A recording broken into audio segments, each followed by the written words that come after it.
Well, guys, I Am Blooded Orphans is back, and I think you know what time it is. Raise your flag, koe no kagere, koe no kagere. Sorry, I had to. I freaking missed that song, man. But yeah, I Am Blooded Orphans is back.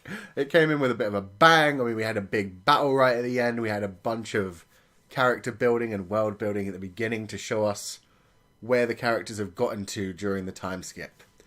We have Orga acting like a businessman, which is so weird to me. I mean, I love his new, red suit thing that he wears, and he just throws the Cuchallain jacket over top. That's pretty damn cool. But seeing him sit behind a desk and actually number crunching throughout most of his day is so crazy to me. And he has, other people out doing the proper fighting now. He didn't even come out when it came down to the fighting. That was absolutely crazy to me. He prepared things, he told people where to go, but then he left it completely to them. So I'm thinking that's going to be something that will be amazing. Most of this series will have other people taking over. Norba, Akihiro, it looks like Eugene is taking over basically what Orga did before. He's the second in command, so it makes sense that he'd be out there and actually doing that. He probably gets some commands from Orga, but Orga seems to be busier dealing with the more business side of things, which I didn't expect. I like it. I mean, I guess I should have expected it. It's what he always wanted to do. And even now he's talking to Mikazuki about how eventually he just wants to do proper business. He doesn't want to do all of this child fighting kind of shit. Oh man, that was another thing that really impressed me as well. The fact that because they became such heroes, they've just started using child warfare all over the place now, which is horrible. Giving more kids spikes, creating more human debris. Meanwhile, Cuchallain aren't doing that, but they are recruiting new kids at least. And the kids are actually requesting spikes, which is kind of funny to me. They want to get into the AV system, but unlike Cuchallain, who were forced into it, Cuchallain just aren't going to do it because they know how terrible it is. They know how low the success rate is. I mean, you've got so many people that have so many spikes in Cuchallain as well, man. So that was cool. I liked the little setup. I like one of the new characters, Hash Midley, who really looks like Kachan from Boku no Hero Academia to me.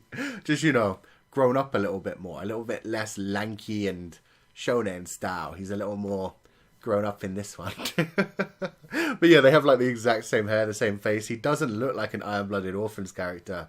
And he doesn't quite fit in with them either. I mean, he's so chilled compared to what Cuchallain are at. Cuchallain are used to fighting tooth and nail, always doing their best just to barely get by and survive. And then you've got this dude, Ash, coming in, who's just so relaxed with everything. He's doing the training, he wants to get into battles, but he clearly hasn't ever been in a battle for real. He seems to think you can just dash into battle, claim honor. He wants to be a hero kind of thing. It was when they retreated from the main fight, and you had the little kid, I forget his name. I remember Ride. Ride was really funny in this episode, telling Akihiro to let him say all the lines. That was hilarious. But no, that other little kid who was telling them to refuel and get ready to go out again, and they just weren't prepared for that at all. They were like, but we're winning, who gives a damn? They don't realise battles can turn in your favour and you need to be ready to go whenever you need to. Whereas Cuchallain know that very well, because they've been continuously hit by Gjallarhorn with everything they had. God damn. Oh, so this was good. Speaking of Gjallarhorn, they are kind of crazy now. I mean, that was part of the little time skip montage we got as well. The idea that Gjallarhorn were losing respect around everywhere. They were losing their control. Military might was failing, and so places were going wild. There was a lot of infighting going on. There's a lot of piratry going on around the place as well, because they just can't control everything. Nobody trusts them so much anymore. They've been taking away their contracts. And in this episode we saw best crazy asshole McGillis Farid talking to all the other 7 stars, now that he's become one of the inner circle after killing his best friends and exiling his father. God damn. Oh man, I love that so much. You can tell it's going to come back to bite him in the arse. And you can see that there are people that are playing with him now as well. People that know this political game and are all up for it. So I like 3 of the new characters around Gjallarhorn as well.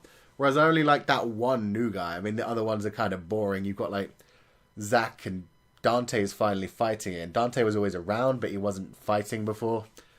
Now he's actually fighting. But yeah, from Gjallarhorn, there's a couple of new characters that are all interesting. We have Cuchallain, who seems pretty cool. He seems to have a master-slave relationship with Rastall Elion, the leader of the Aranrod fleet, who we saw once before. I remember Aranrod coming after them while they left Mars in the middle of space. So we just never actually saw the commander before. As far as I know, I don't remember seeing him. It's been a long time since I watched that part of Blooded Orphans. But yeah, I don't remember seeing him at all. Now we've met him, he seems like a beast strategically. He knew exactly what Farid was planning, and he just let it happen. Because he just wants to challenge Choco Man straight head on.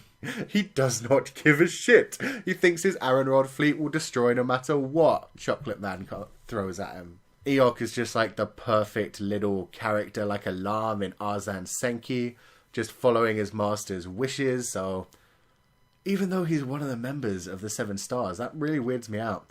I'm guessing Eok was maybe fostered to him at one point, kind of similar to what happened with Carla and Farid's father. So, I don't know, man. Should be interesting. And then you've got, like, the third character that they have, the one girl, Giulietta, who we've seen being a bit of a psycho. She clearly likes Rastall as well. She has little fights with Eok. They're probably like fighting over his affection. So really that is how I'm seeing it. I'm seeing it as Ozan Senki with Narcissus, and then you've got Alarm as Eok, and then you've got Giulietta as Alfred just fighting for the affection. So I like that. There's definitely going to be some nice infighting going on there. Farid might actually finally meet his match, somebody who actually can see what he's planning and work out what he's got going on and try to outmaneuver him. That's going to be cool. And, you know, based on the ending, Farid's going to have much more to deal with. Because I think it was actually the opening rather than the ending that played this week, but when they played it, they show this new character in this metal mask with a giant blue Gundam frame behind him. And I can only imagine that being one person. I can only imagine, since we never actually saw his body, Galio is back from the dead. Probably not 100% human. Probably got a lot of machinery in him to keep him going. And he's probably existing for the sole purpose of getting revenge for everything and actually protecting his sister. Oh man, that would be cool. That's who I imagine it is. It may just be anyone. Hell, it may be the fact that Farid is going to put on the Iron Mask and have another secret identity, but I don't like that. I like the idea of Galileo being back and Farid having to think about the shit he did in the past. I mean, he even mentioned it in this episode when somebody asked if he was meeting with friends, and he was like, I don't have friends anymore. Man, it was deep. This is going to get so cool. Oh, man. So, I mean, other than those points, there's only one major thing that's changed, and that's Cordelia, who's now running her own company. She's doing well with, like, the half-metal thing, like the trade deals. She's doing her best for the Mars thing, but she's not so much into the philosophical side anymore, which is kind of crazy. I mean, she straight up used the line, in this day and age, words will get you nowhere, which is so against everything we saw from her in Season 1.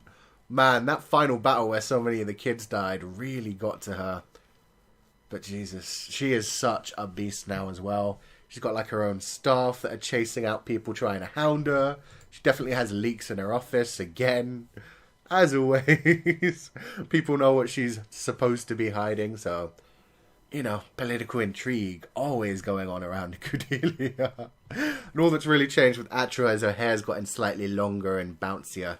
She kind of looks like she has a jellyfish sitting on top of her head. Oh, man. We got to see, like, a little bit of Biscuit's sisters in this one, which was kind of sad, but nice. It's good to know that they still care so damn much about Biscuit. I mean, they bring Biscuit's sisters back to the farm, where they're now running an orphanage, which Cordelia also oversees. So actually, I suppose Cordelia's got a lot of other stuff going on. I would have thought Atra would have started working at the orphanage as well. And maybe she is, we just haven't seen it properly. We just know she's still acting the part of the waifu to Mikazuki. Whereas we haven't actually seen any interactions between Cordelia and Mikazuki yet, so we don't know if she's grown out of that, taking her business more importantly now, or if she's still attached to him. We'll see.